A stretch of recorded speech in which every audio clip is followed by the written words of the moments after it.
Hello, friends. Welcome to the episode 5 of Mahabharata Reading Challenge. I hope you guys are enjoying, and please excuse me for my reading mistakes.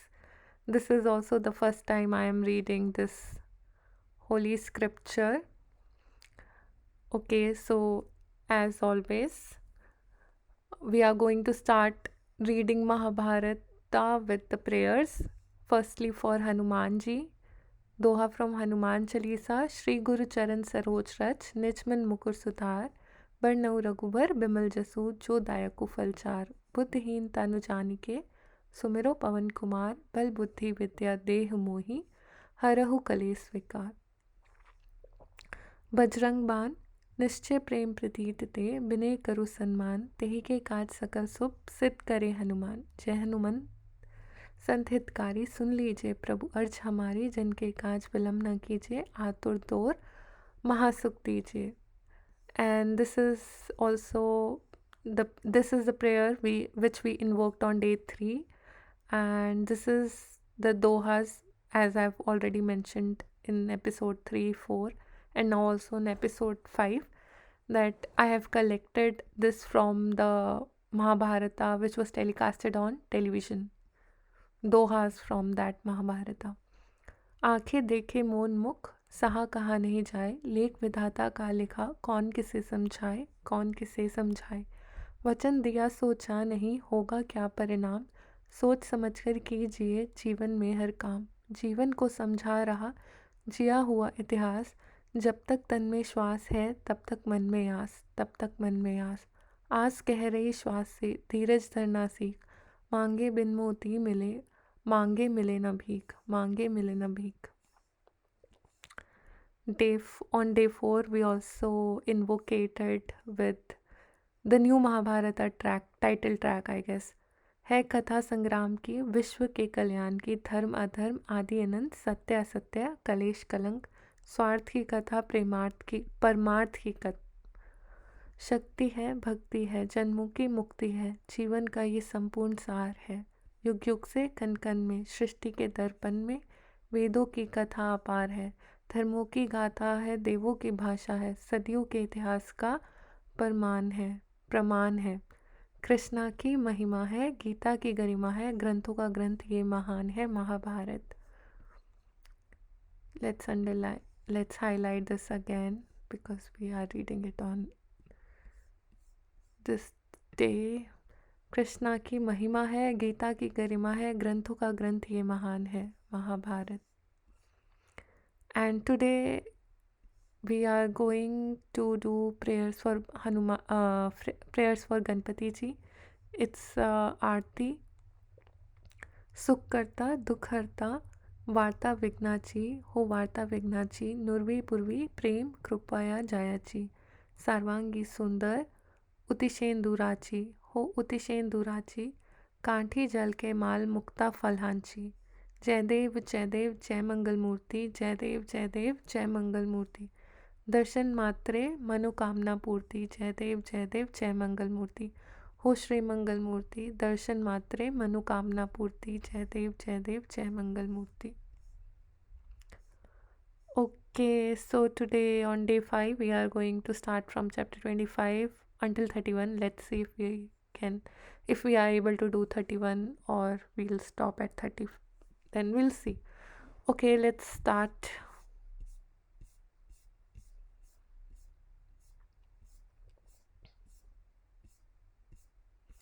Chapter number 30. Where are we? Shakuni. Okay, yeah, here.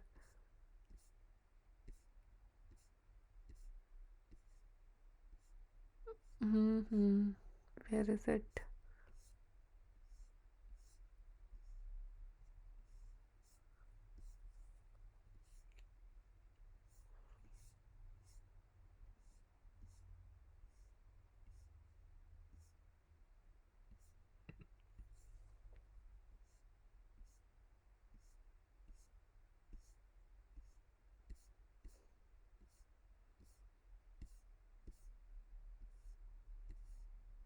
Okay, here. The wager. At the sight of Vidura, Yudhishthir anxiously inquired, "Why are you so cheerless? Is it well with all our relations in Hastinapur? Are the king and the prince well?" Vidura acquainted him with his mission. "Everyone in Hastinapur is well. How fares it with you all? I have come to invite you on behalf of King Dhritarashtra to come and see the newly erected Hall of Games. A beautiful hall has been erected, theirs even like yours. The king would like you to come with your brothers, see everything, have a game of dice, and return to your capital." So basically, Vidura came to invite Yudhishthir and his brothers for the game of dice. So Vidura acquainted him with his mission. "Everyone in Hastinapur as well. How fares it with you all?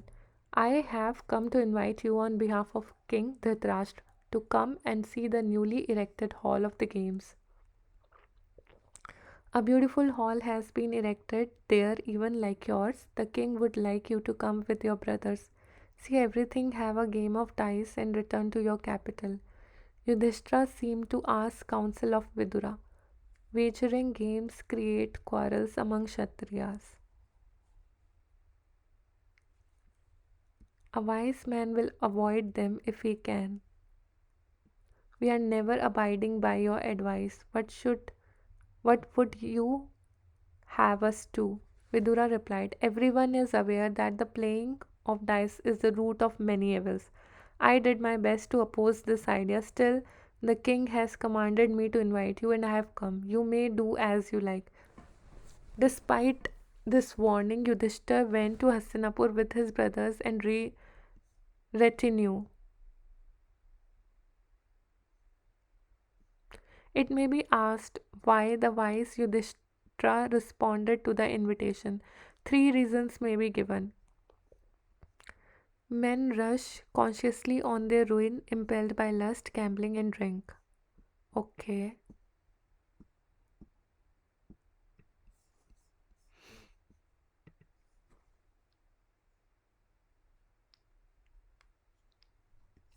Yudhishthir was fond of gambling. The Kshatriya tradition made it a matter of etiquette and honor not to refuse an invitation to a game of dice. So there were three main reasons due to which Yudhishthira went to Hastinapur with his brothers for the game of dice.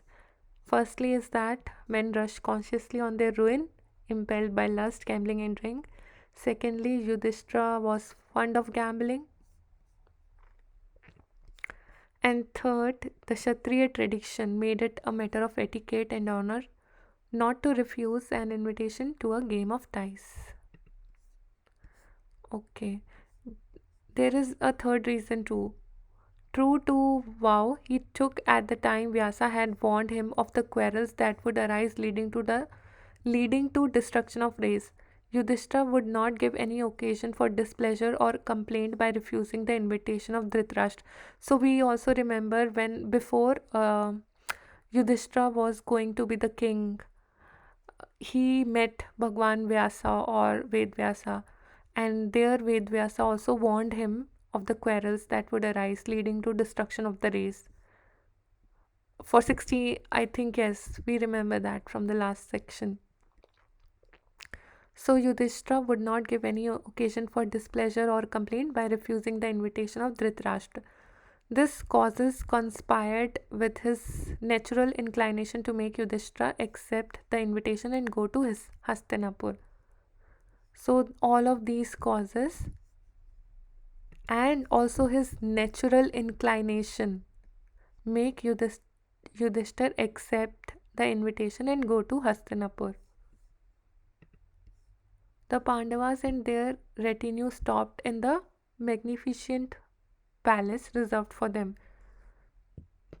Yudhishthir rested on the day of arrival and after the daily routines of duty went to the hall of the games the next morning. After the exchange of customary greeting, Shakuni announced to Yudhishthir that the cloth for playing the game had been spread and invited him to it. Yudhishthir at first said, "O king, gambling is bad. It is not through heroism or merit that one succeeds in a game of chance. Asita Devala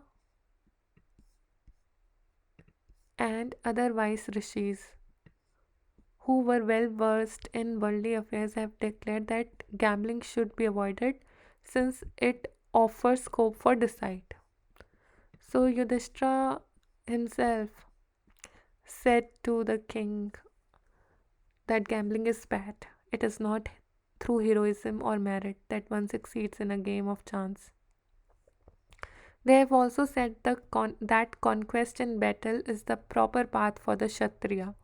You are not aware of it. You are not unaware of it, but a part of himself weakened by addiction to gambling was at war with his judgment and in his heart of hearts. Yudhishthira desired to play. So many desires are also the reason for the destruction. So whenever someone is desire for something which has a noble cause. In his discussion with Shakuni, we see this inner conflict. Inner conflicts. People are dealing with inner conflicts these days. The keen-witted Shakuni spotted this weakness at once and said, "What is wrong with the game? What in fact is a battle? What is even a discussion between Vedic scholars? The learned wins victory over the ignorant. The better man wins in every case. It is just a test of strength or skills. That is all, and there is nothing wrong in it. As for the result, in every field of activity, the expert defeats the beginner. And that is what happens in the game of dice also. But if you are afraid, you need not play. But do not come out with this worn excuse of right and wrong. See, when someone wants to do wrong, they are not bothered about right and wrong. So Shakuni here wanted to do wrong, but when Yudhishthir was telling him what is right and wrong, he was telling him not to come with this worn excuse. You can, and also he told him, if you are afraid, do not need to play. Yudhishthir replied, "Well, who is to play with me?" Duryodhan said, "Mine is the responsibility for finding the stakes in the form of wealth and gems to play the game. My uncle Shakuni will actually cast the dice in my stead." Yudhishthir had thought himself secure of defeating Duryodhana in play, but Shakuni was a different matter, for Shakuni was recognized expert. So he hesitated and said, "It is not, I think, customary for one man to play on behalf of another." So Yudhishthir thought for Duryodhan that he can defeat Duryodhan in play, but Shakuni was already a recognized player, a recognized expert at that time. So he hesitated and said, "It is not, I think, customary for one man to play on the behalf of another." Shakuni retorted tauntingly, "I see that you are forging another excuse." Yudhishthir flushed and casting caution to the winds replied, "Well, I shall play." The hall was fully crowded. Drona, Kripa, Bhishma, Vidura, and Dhritarashtra were seated there. So, who all were there? They all were seated in that hall where the game was about to play. Drona, Kripa, Bhishma, Vidura, and Dhritarashtra. So, all the great authorities were there. They knew that the game would end viciously and sat unhappily witnessing what they could not prevent. So they also were quiet and very unhappy. They just came to witness what they could not prevent, because Vidura also tried to make Dhritarashtra and Yudhishthir understand that the game of dice is not good, but he could not force it, or he could not prevent it from happening. The assembled prince watched the game with great interest and enthusiasm. At first, wagered, they wagered jewels and later gold, silver, and then chariots and horses. Yudhishthir lost continually. When he lost all this, Yudhishthir staked his servants and lost them also. He pledged his elephants and armies and lost them too. The dice thrown by Shakuni seemed at every time to obey his will. Cows, sheep, city, villages, and citizen and all other possessions were lost by Yudhishthir. Still, drugged with misfortune, he would not stop. He lost the ornaments of his brother and himself as well as the very clothes they wore. Still, bad luck dodged him, or rather, the trickery of Shakuni was too much for him. Shakuni asked, "Is there anything else that you can offer as wager?" Yudhishthir said, "Here is the beautiful sky complexioned Nakula. He is one of my riches. I place him as wager." Shakuni replied, "Is it so? We shall be glad to win your beloved prince." With these words, Shakuni cast the dice, and the result was that what he had foretold. The assembly trembled. Yudhishthir said, "Here is my brother Sahadev. He is famous for his infinite knowledge in all the arts. It is wrong to bet him, still I do so. Let us play." Shakuni cast the dice with the words, "Here I have played and have won. I have won." Yudhishthir lost Sahadev too. The wicked Shakuni was afraid that Yudhishthir might stop there. So be lashed Yudhishthir with these words, "To you, Bhima and Arjun, being your full brothers, are no doubt dearer than me, than the son of Madari. You will not offer them, I know." Yudhishthir, now thoroughly reckless and stung to the quick by the sneering imputation that he held his step-brother's chief, replied, "Fool, do you seek to divide us? How can you, living an evil life, understand the righteous life we lead?" He continued, "I offer as a wager the ever victorious Arjun who successfully voyages across oceans of battle. Let us play." Shakuni answered, "I cast the dice," and he played. Yudhishthir lost Arjun also. The stubborn madness of unbroken misfortune carried Yudhishthir further and deeper. With tears in his eyes, he said, "O King Bhima, my brother is our leader in the battle. He strikes terror into the hearts of demons and is equal to Indra. He can never suffer the least dishonor, and he is peerless throughout the world in physical strength. I offer him as a bet." And he played again and lost Bhima too. The wicked Shakuni asked, "Is there anything else you can offer?" Dharmputra replied, "Yes, here is myself. If you win, I shall be your slave. Look, I win." Thus saying, Shakuni cast the dice and won. After the Shakuni stood up in the assembly and shouted the names of each of the 5 Pandavas and loudly proclaimed that they had all become his lawful slaves. The assembly looked on in stunned silence. Shakuni alone turned to Yudhishthir and said, "There is one jewel still in your possession by sticking which you can yet free yourself. Can you not continue the game offering your wife Draupadi as wager?" Yudhishthir despairingly said, "I pledge her," and he trembled unwittingly. There was audible distress and agitation in that part of the assembly where the elders sat. Soon great shouts of "Fee, fee" arose from all sides. The more emotional wept, other perspired, and felt the end of the world was come. Duryodhan, his brother, and Karna shouted with exultation. In the group, Yuyus- Yuyutsu alone bent his head in shame and sorrow and heaved a deep sigh. Shakuni cast the dice and shouted again, "I have won." At once Duryodhan turned to Vidura and said, "Go and fetch Draupadi, the beloved wife of Pandava. She must henceforward sweep and clean our house. Let her come without delay." Vidura exclaimed, "Are you mad that you rush to a certain destruction? You are hanging by a slender thread over a bottomless abyss. drunk with success. You do not see it, but it will engulf you. Having thus repra- reprimanded Duryodhana, Vidura turned to the assembly and said, Yudhishthir had no right to stake Panchali, as by then he had himself already lost his freedom and lost all rights. I see that the ruin of the Kauravas is imminent, and that regardless of the advice of their friends and well-wishers, the son of Dhritarashtra are on the path to hell.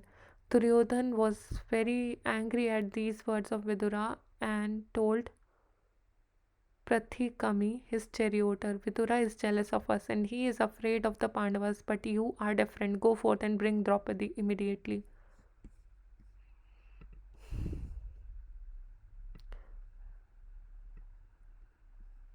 Prathikami.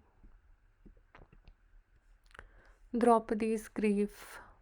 Prathikami went to Draupadi as ordered by his master. He said to her, O revered princess, Yudhishthir fell under the spell of the game of dice and has wagered and lost even you. Now you belong to Duryodhan. I have come by Duryodhan's command to take you to serve in his household as maid servant, which will hereafter be your office. Draupadi, the spouse of the emperor who had performed Rajasuya, was dumbfounded at the strange message. She asked Prathikami, what do you say? Which prince would pledge his wife? Had he nothing else to pawn? Parithikami answered, it is because he had already lost all other possessions and had nothing else left that he played offering you as a stake. Then he told her the whole story of how Yudhishthir had lost all his wealth and finally bettered her. After having first forfeited his brothers and himself, though the news was such as to break the heart and kill the soul, still Draupadi soon regained her fortitude and said, with anger blazing from her eyes, said, O charioteer, return, ask of him who played the game whether in it he first lost himself or his wife. Ask this question in open assembly. Bring me his answer and then you can take me. Prathikami went to the assembly and turning to Yudhishthir, asked of him the question put by Draupadi. Yudhishthir remained speechless. When you do something, when you are like, you remain speechless when you do something where you cannot answer, basically. That speechless quality comes when you are facing some shame of yourself. Then Duryodhan bade Pratikami bring Panchali herself there to question her husband. Pratikami went again to Draupadi and humbly said, Princess, the mean-minded Duryodhan desires you to go to the assembly and ask your question yourself. Draupadi answered, No, return to the assembly and put the question and demand an answer. Pratikami did so. Enraged Duryodhan turned to his brother Dushasan and said, This man is a fool and is afraid of Bhima. Go and fetch Draupadi even if you have to drag her here. See what did Duryodhan advise to Dushasan. Thus commanded the wicked Dushasan at once sped with joy on his errand. He proceeded to the place where Draupadi was shouting, Come, why do you delay? You are now ours. Be not shy, beautiful lady, make yourself agreeable to us. Now that you have been won by us, come to the assembly. And in his impatience, he bade her as though to take her thither by force. Panchali rose trembling, heart stricken with sorrow, and started to fly for refuge to the inner apartments of Dhritarashtra queen. Dushasan darted after her, caught her by hair, and dragged her to the assembly. It is with a shudder of repugnance that we relate how the sons of Dhritarashtra stooped to commit this vilest of deeds. As soon as she came to the assembly, Draupadi controlled her anguish and appealed to the elders gathered there. How could you consent to my being staked by the king who was himself trapped into the game and cheated by a wicked person, expert in the art since he was no longer a freeman. How could he stake anything at all? Then stretching out her arms and raising her flowing eyes in agonized supplication, she cried in a voice broken with sobs, "If you have loved and revered the mother who bore you and gave you suck, if the honor of wife or sister or daughter has been dear to you, if you believe in God and Dharma, forsake me not in this horror more cruel than death." At this heartbroken cry, as of poor fawns stricken to death, the elder hung their heads in grief and shame. Bhima could hold himself no longer. His swelling heart found relief in a roar of wrath that shook the very walls, and turning to Yudhishthir, he said bitterly, "Even abundant professional gamblers would not stake the harlots who live with them, and you, worse than they, have left the daughter of Draupada to the mercy of these ruffians. I cannot bear this injustice. You are the cause of the great crime. Brother Sahadev, bring fire. I am going to set fire to those hands of his which cast the dice." Arjuna, however, remonstrated gently with Bhima. "You have never before spoken thus. The plot devised by our enemy is entangling us also in its meshes and inciting us to a wicked action. We should not succumb and play their game. Beware." With a superhuman effort, Bhima controlled his anger. Vikrama, the son of Dhritarashtra, could not bear the sight of Vikarna. The son of Dhritarashtra could not bear the sight of this agony of Panchali. He rose up and said, "O Kshatriya heroes, why are you silent? I am a mere youth, I know, but your silence compels me to speak. Listen, Yudhishthir was enti- enticed to this game by deeply plotted invitation, and he pledged his lady when he had no right to do so, because she does not belong to Yudhishthir alone. For that reason alone, the wager is illegal. Besides, Yudhishthir had already lost his freedom, and being no longer a free man, how could he have a right to offer her as a stake? And there is this further objection. It was Shakuni who suggested her as a pledge, which is against the rule of the game, under which neither player may demand a specific bet. If we consider all these points, we must admit that Panchali has not been legally won by us. This is my opinion. When the young Vikarna spoke thus courageously, the wisdom given by God to the members of the assembly suddenly illumined their mind. There were great shouts of applause. They shouted, "Dharma has been saved! Dharma has been saved!" At that moment, Karna rose up and said, "O Vikarna, forgetting that there are elders in the assembly, you lay down the law, though you are but a stripling. By your ignorance and rashness, you are injuring the very family which gave you birth, just as the flame generated by irony destroy its source. The stick, it is an ill bird that fouls its own nest. At the very beginning, when Yudhishthir was a free man, he forfeited all he possessed, and that of course included Draupadi. Hence, Draupadi had already come into Shakuni's possession. There is nothing more to be sad. There is nothing more to be said in that matter. Even the clothes they have on are now Shakuni's property. O Dushasan, seize the garments of the Pandavas and the robes of Draupadi and hand them over to Shakuni." As soon as they heard the cruel words of Karuna, the Pandavas, feeling that they had to stand the test of Dharma to the bitter end, flung off their upper garments to show that they are ready to follow the path of honor and right at any cost. Seeing this, Dushasan went to Draupadi and made ready to seize her clothes by force.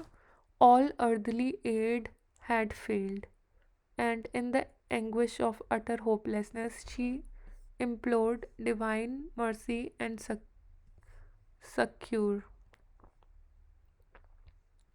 O Lord of the world. See, now Draupadi is remembering because she felt helpless, and she was trying, like she was looking at all the elder members in the hall, that maybe Bhishma, Drona, Kripa, Dhritarashtra will say something, but since no one said anything, all earthly aid had failed for her, and in the anguish of utter helplessness, she implored divine mercy. And she said, What did, what did she say? O Lord of the world, she wailed, God whom I adore and trust, abandon me not in this dire plight. You are my sole refuge, protect me. She fainted away. Then, as the wicked Dushasana started his shameful work of pulling at Panchali's robes, and good men shuddered and averted their eyes, even then, in the mercy of God, a miracle occurred.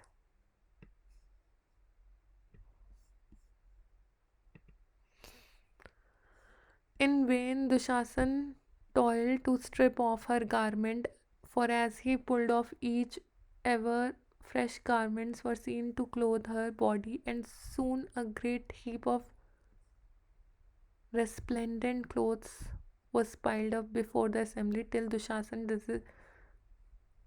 desisted and sat down in sheer fatigue. The assembly trembled at this marvel, and good men praised God and wept. Bhima, with quivering lips, loudly uttered this terrible oath: May I never go to the blessed abode of my ancestor if I do not rend the breast and drink of the heart's blood of this sinful Dushasan, this shame of the Bharata race. Suddenly, the howling of jackals could be heard. Donkeys and carnivorous birds began to send forth weird, dissonant cries from all sides, portending calamities to come. Dhritarashtra, who realized that this incident would be the cause of the destruction of his race, for once acted with wisdom and courage. He called Draupadi to his side and attempted to soothe her with words of gentleness and affection. Then he turned to Yudhishthir and said, You are so blameless that you can have no enemies. Forgive in your magnanimity the evil done by Duryodhan and dismiss all memory of it from your mind. Take back your kingdom and riches and everything else, and be free and prosperous. Return to Indraprastha. And the Pandavas left that accursed hall, bewildered and stunned, and seeing a miracle in this sudden release from calamity. But it was too good to endure. After Yudhishthir and his brother had departed, there was a long and angry discussion in the palace of the Kauravas, incited by Dushasan, Shakuni, and other. Duryodhan upbraided his father with having frustrated their well laid plans on the very threshold of success. He quoted Brihaspati's aphorism that no device could be considered wrong which had as its object the destruction of formidable enemy. He spoke in detail on the prowess of the Pandavas and expressed his conviction that only hope of overcoming the Pandavas lay in guile and taking advantage of their pride and sense of honor. No self respecting Kshatriya could decline an invitation to a game of dice. Duryodhan secured his doting father's reluctant and ominous approval to a plan to entice Yudhishthir once again to the game of dice. A messenger was accordingly dispatched after Yudhishthir, who had taken his departure for Indraprastha. He came up with Yudhishthir before the latter had reached his destination and invited him on the behalf of King Dhritarashtra to come back. On hearing this invitation, Yudhishthir said, Good and evil come from destiny and cannot be avoided. If we must play again, we must. That is all. A challenge to dice cannot in honor be refused. I must accept it. Truly, as Sri Vyasa says, there never was and never can be an antelope of gold. Yet Rama went in vain pursuit of what seemed one. Surely, when calamities are imminent, the judgment is first destroyed. And in Hindi, we says, uh, like बुद्धि भ्रष्ट होना। जब भी ऐसा कुछ होना होता है, सबसे पहले बुद्धि ही भ्रष्ट होती है। धर्मपुत्र returned to Hastinapur and sat again for a game with Shakuni. Though everyone in the assembly tried to dissuade him, he seemed a mere pawn moved by Kali to relieve the burden of the world. The stake played for was the defeated party should go with his brother into the exile to the forest and remain there for 12 years and spend 13 years incognito. If they were recognized in 13 years, they should go again to exile for 12 years. Needless to say, Yudhishthir met with defeat on this occasion also, and the Pandavas took the vows of those who are to go to the forest. All the members of the assembly bent down their heads in shame. Now, Dhritarashtra, anxiety.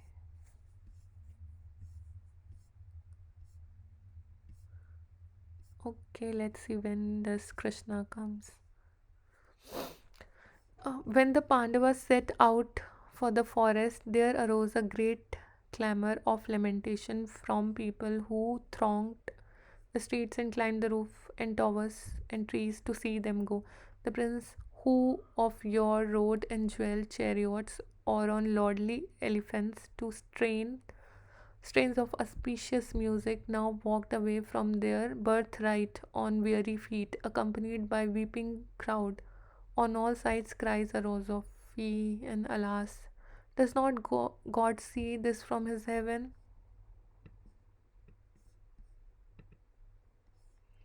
The blind Dhritarashtra sent for Vidura and asked him to describe the departure of Pandavas into exile. Vidura replied, Yudhishthir, the son of Kunti, went with his face covered with a cloth. Bhima went behind with his eyes lowered on his arms. Arjuna proceeded scattering sand on his path. Nakula and Sahadev besmeared their bodies with dust and closely followed Yudhishthir. Draupadi accompanied Dharamputra, her dishevelled hair covering her face and her eyes streaming with tears. Dhayumya, the priest, went along with them singing in the Sama hymns addressed to Yama, the Lord of Death. When he heard these words, Dhritarashtra was filled with ever greater fear and anxiety than before. He asked, what do the citizens say? Vidura answered, O great king, I shall tell you in their own words what the citizens of all castes and creeds say. Our leaders have left us, fie on the elders of the Kuru race, who have suffered such things to happen.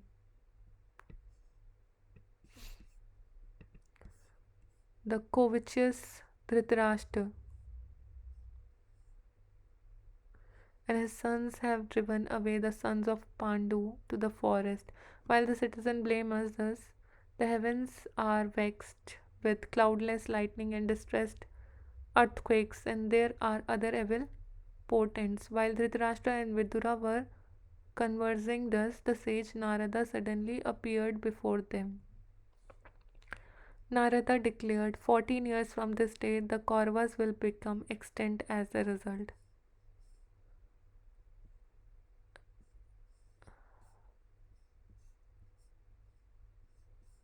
When While Dhritarashtra and Vidura were conversing thus, the sage Narada suddenly appeared before them, and Narada declared, 14 years from this day, the Kauravas will become extinct as the result of the crime committed by Duryodhan and vanished from sight.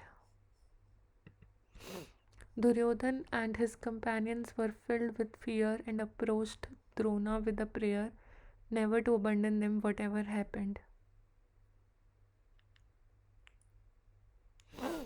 So now, as we can already see that Narada has predicted that 14 years from this day, the Kauravas will become extinct as a result of the crime committed by Duryodhan and vanquished from sight. Duryodhan and his companions were filled with fear and approached Drona with a prayer never to abandon them whatever happened. Drona answered gravely, I believe with the wise that the Pandavas are of divine birth and unconquerable. Yet my duty is to fight for the sons of Dhritarashtra who rely on me and whose salt I eat. I shall strive for them, heart and soul, but destiny is all powerful.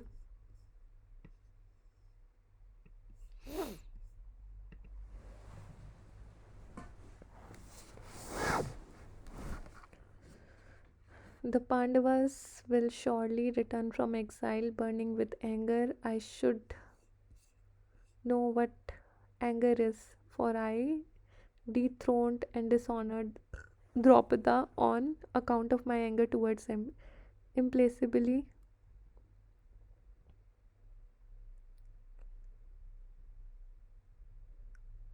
revengeful, he has performed a sacrifice so that he might be blessed with a son who would kill me. As destiny, Dumna is that son. As destiny would have it, he is the brother-in-law and first friend of Pandavas, and things are moving as foreordained. Your actions tend in the same direction, and your days are numbered. Lose no time in doing good while you may. Perform great sacrifice, enjoy sinless pleasure, give alms to needy. Nemesis will overtake you in the 14 years. Duryodhan, make peace with Yudhishthir. This is my counsel to you, but of course you will do what you like. Duryodhan was not at all pleased with these words of Drona. Sanjaya asked Dhritarashtra, O king, why are you worried? The blind king replied, How can I know how can I know peace after having injured the Pandavas? Sanjaya said, What you say is quite true. The victim of adverse fate will first become perverted, utterly losing his senses of right and wrong. Time, the all destroyer, does not take a club and break the head of a man, but by destroying his judgment, makes him act madly to his own ruin. Your sons have grossly insulted Panchali and put themselves on the path of destruction. Dhritarashtra said, I did not follow the wise path of dharma and statesmanship, but suffered myself to be misled by my foolish son, and you say we are fast hastening towards the abyss. Vidura used to advise Dhritarashtra earnestly. He would often tell him, Your son has committed a great wrong. Dharamputra has been cheated. Was it not your duty to turn your children to the path of virtue and pull them away from vice? You should order even now that the Pandavas get back to the kingdom granted to them by you. Recall Yudhishthir from the forest and make peace with him. You should even restrain Duryodhan by force if he will not listen to the reason. At first, Dhritarashtra would listen in sad silence when Vidura spoke thus, for he knew Vidura to be a wiser man than himself, who wished him well. But, but, but, but, but gradually his patience wore thin with repeated homilies. One day, Dhritarashtra could stand it no longer. O Vidura, he burst out. You are always speaking for the Pandavas and against my son. You do not seek our good. Duryodhan was born of my lions. How can I give him up? What is the use of advising such an unnatural course? I have lost my faith in you and do not need you anymore. You are free to go to the Pandavas if you like. Then, turning his back on Vidura, he retired to the inner apartments. Vidura sorrowfully felt that the destruction of Kuru race was certain, and taking Dhritarashtra at his word, drove in a chariot with fleet horse to the forest where the Pandavas lived. Dhritarashtra was filled with anxious remorse. He reflected in himself, What have I done? I have only strengthened Duryodhan while driving the wise Vidura to the Pandavas, but later he called for Sanjaya and asked him to bear a repentant message to Vidura, imploring him to forgive the thoughtless word of unhappy father and to return. Sanjaya hurried to the hermitage where the Pandavas were staying and found them clad in deerskin and surrounded by sages. He also saw Vidura there and conveyed the Dhritarashtra's message, adding that the blind king would die broken-hearted if he did not return. The soft-hearted Vidura, who was Dharma incarnate, was greatly moved and returned to Hastinapur. Dhritarashtra embraced Vidura, and the difference between them was washed away in the tears of mutual affection. One day, the sage Maitreya came to the court of Dhritarashtra and was welcomed with great respect.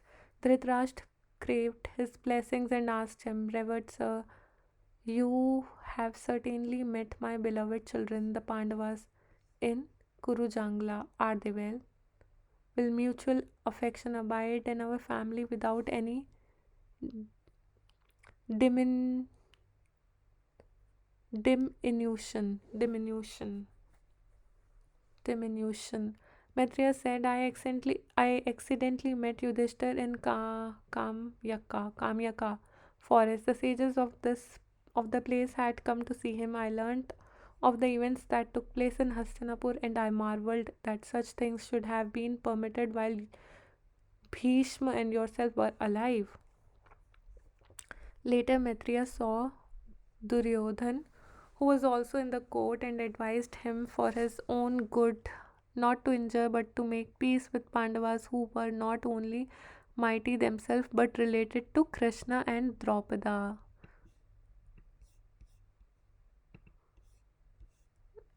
The obstinate and foolish Duryodhan merely laughed, slapping his thighs in derision and tearing the ground with his feet, and without granting an answer turned away. Maitreya grew angry and looking at Duryodhan said, "Are you so ignorant, and do you slap your thighs in derision of one who wishes you well? Your thighs will be broken by Bhima's mace and you will die on the battlefield." At this, Dhritarashtra jumped up, fell at the feet of the sage, and begged forgiveness.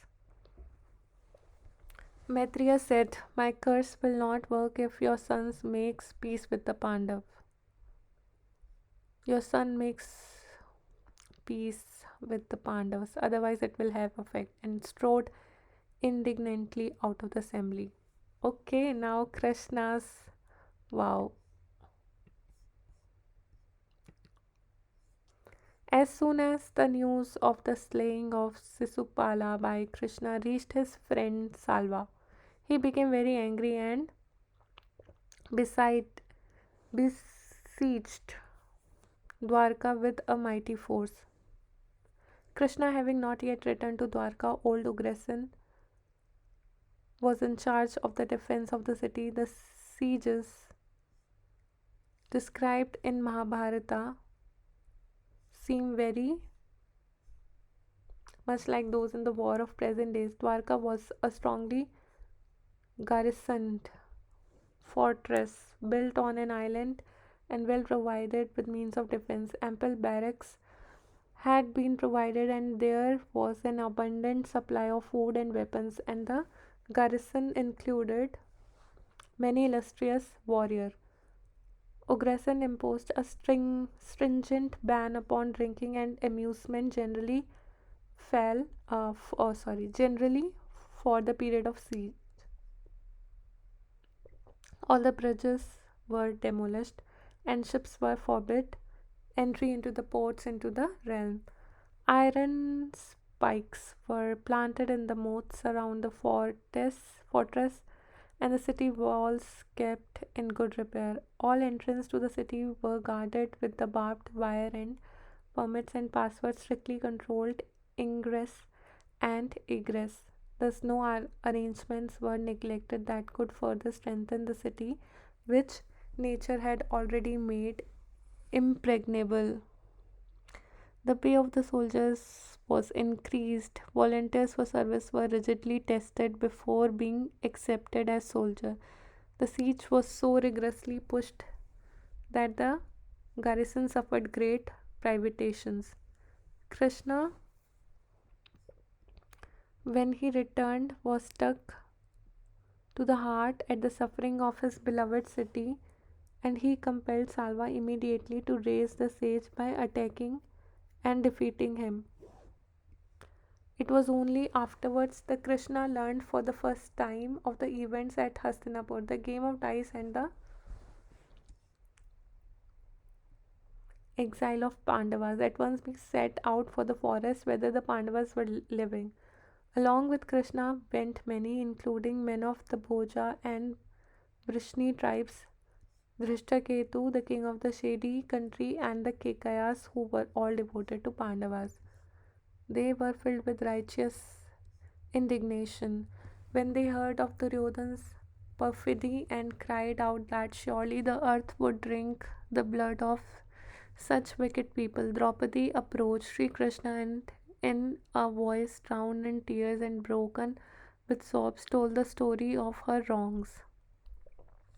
So here Draupadi approached Sri Krishna and, in voice, in tears, and broken with sobs, told the story of her wrongs.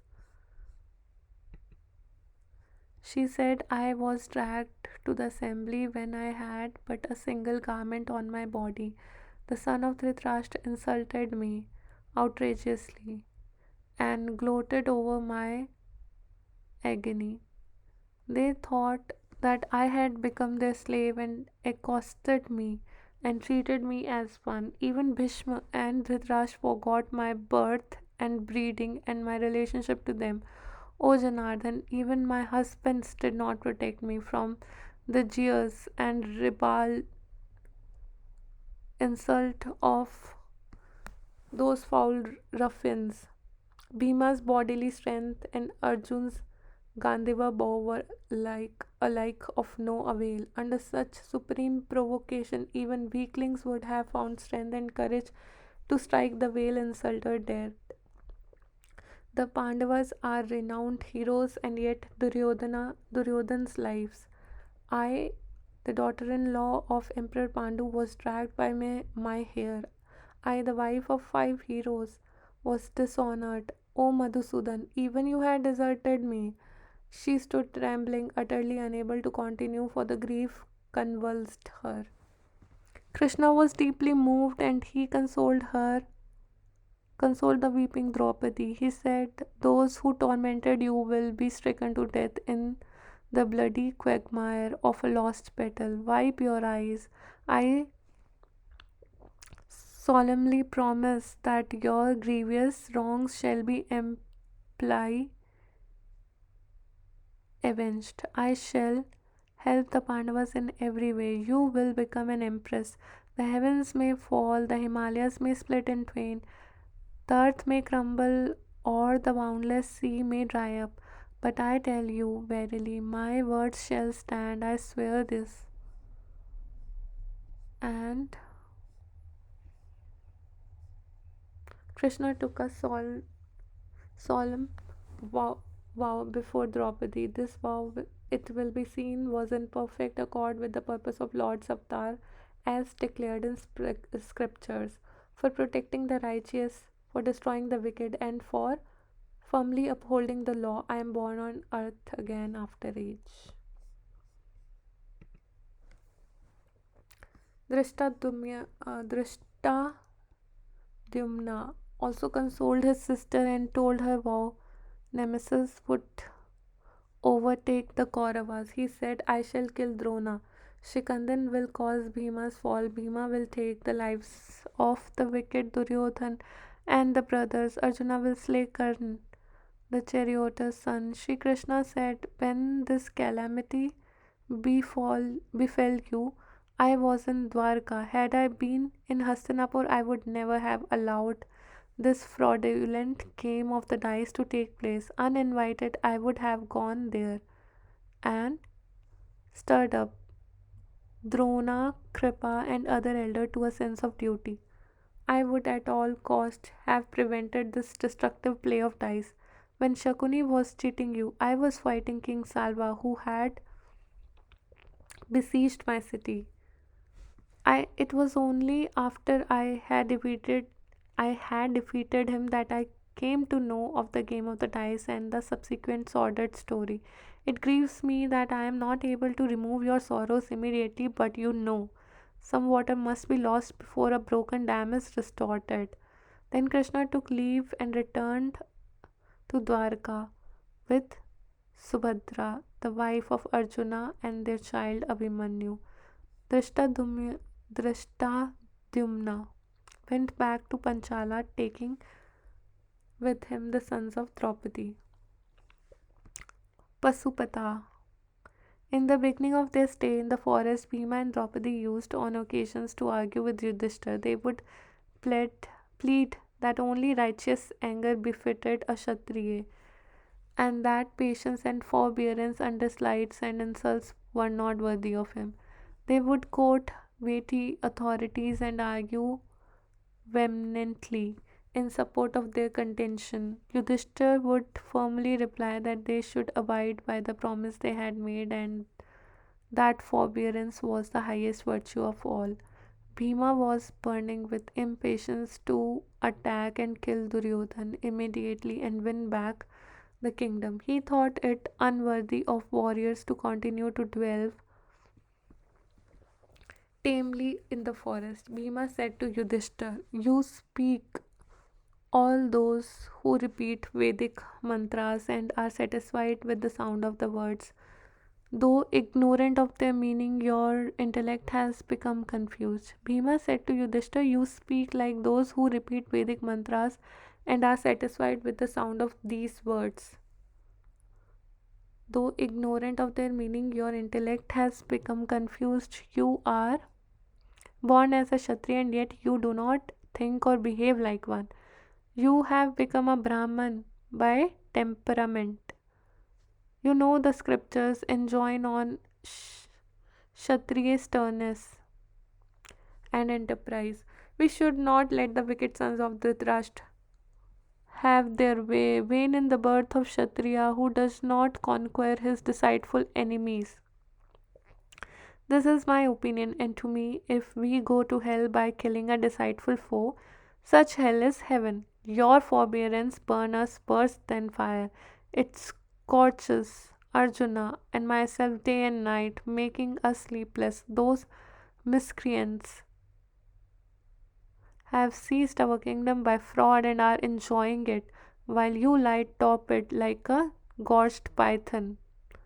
You say that we should abide by our promise. How can the world renowned Arjun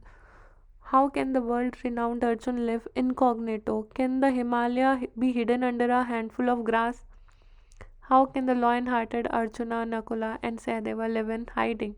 Can the famous Draupadi walk about unrecognized by others? Even if we do these impossible things, the son of Dhritarashtra will find out through his spies. Hence, this promise of ours is impossible of performance and has been put on merely to thrust us out again for another 13 years. The Shastra too support me when I say that a filched promise is no promise.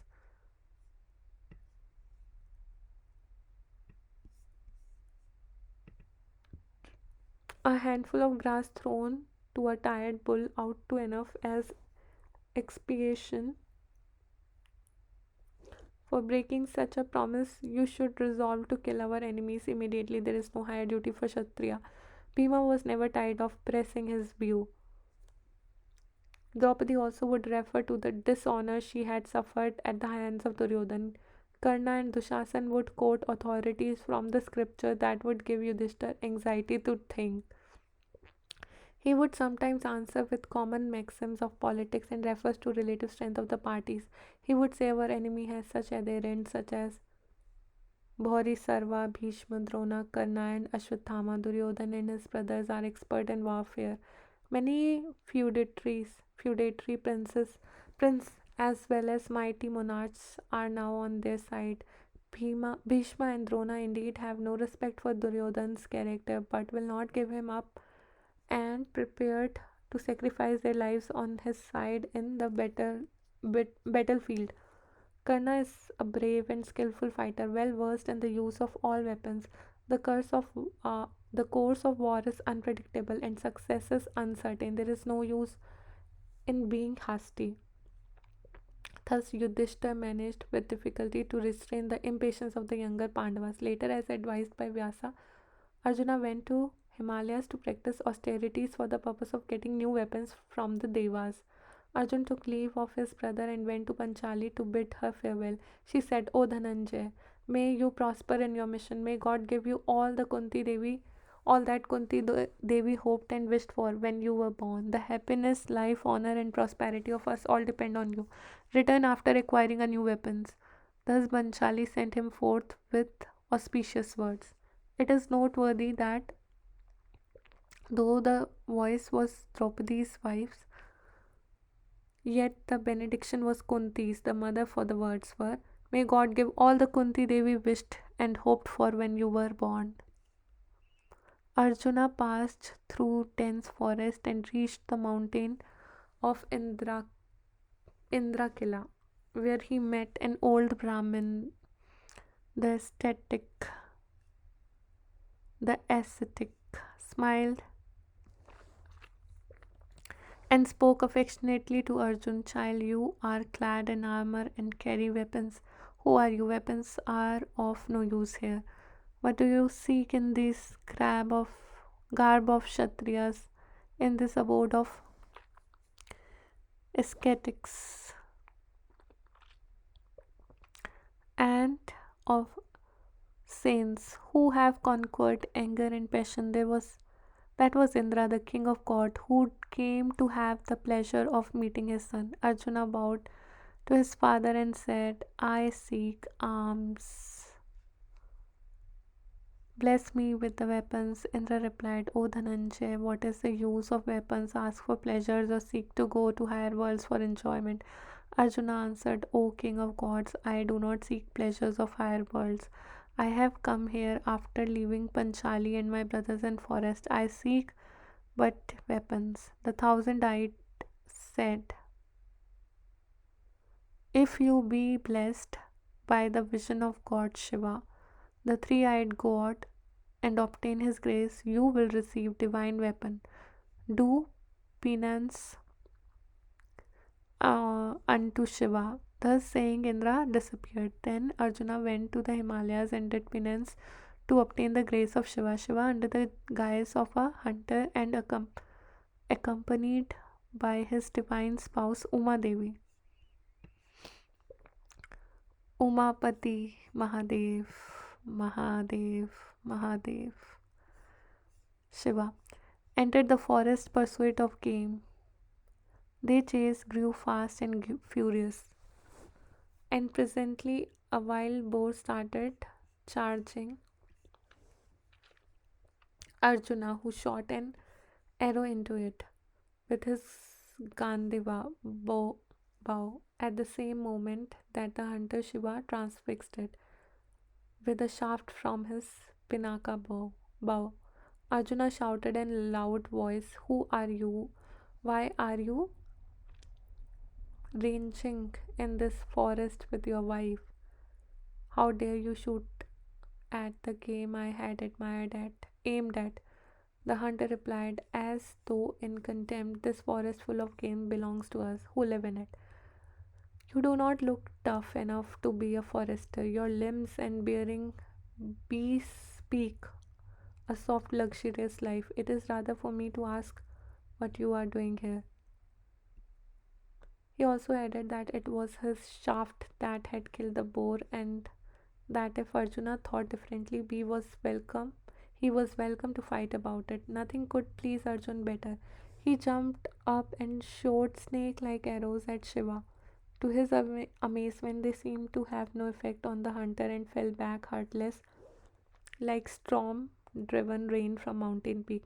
When he had no more arrows, he started to strike Shiva with his bow, but the hunter seemed not to heed it and wrenched with ease the bow out of Arjuna's hand and burst into laughter. Arjuna, who had been disarmed with humiliating ease by one who seemed an ordinary hunter of the forest, was struck with amazement almost amounting to doubt. But undoubted, he drew his sword and continued the combat. The sword was split into pieces into Hunter's adamantine fame. There was now nothing to do but to grapple with the formidable unknown. But here again he was outmatched. The hunter caught him in an iron clasp so close that Arjun was quite helpless, worsted and overmastered. Arjuna humbly sought divine aid and meditated on Shiva. As he did so, a light broke in his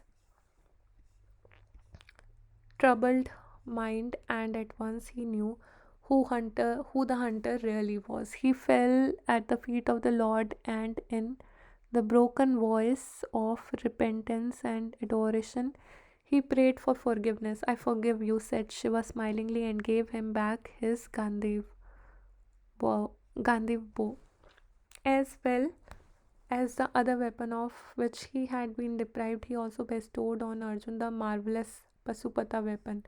Arjun's body, battered in the unequal combat, was made whole and perfect by the divine touch of the three eyed god and became 100-fold stronger and more brilliant than before.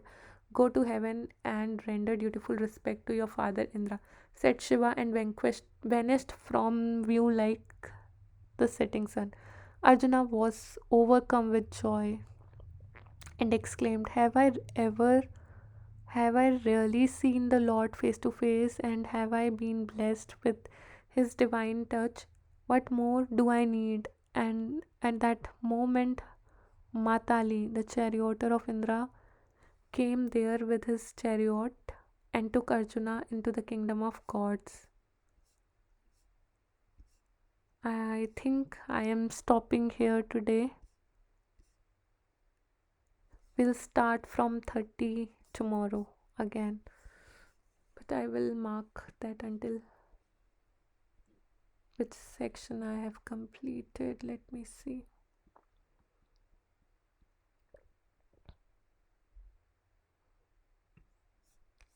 So we are going to do this two chapter tomorrow. Okay, so we have completed 29 chapter until day 5. Okay, thank you guys. Thank you so much for your attention.